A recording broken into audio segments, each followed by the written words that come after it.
কথা বলবো বাট গানটা আসলে সিনেমার গল্পের সাথে জড়িত যেটা বুঝতে পারছি যেহেতু লড়াকু সিনেমার গান এবং আমাদের সবার শ্রদ্ধেয় রুনা লায়লা ম্যাম গেয়েছেন।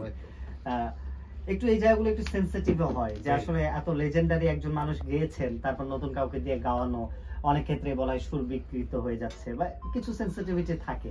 সেই জায়গাতে অ্যাজ এ ডিরেক্টর আসলে কতটা চ্যালেঞ্জ ছিল গানটা নতুন করে আয়োজন করা?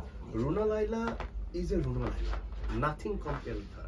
আমি কোনো কিছু বাংলাদেশে কোনো সিঙ্গারকে কম্পেয়ার এই মুহূর্তে আমি করতে চাইও না, কোনোদিন হবে কিনা আমি জানি না, হতে পারে সেটা ডিফারেন্ট ফর্মে, but Runa Laila itself is a brand.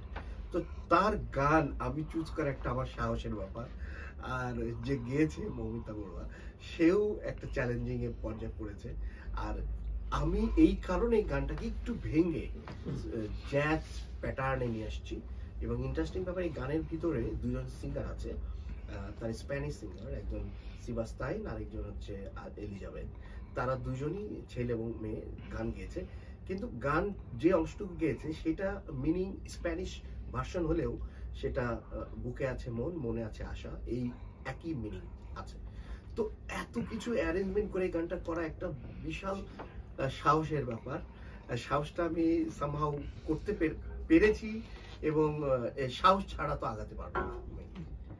যেহেতু বলছিলেন সোহেল রানা সাহেবের থেকে 60 ইয়ার্স এর একটা আপনি পারমিশন নিয়েছেন এবং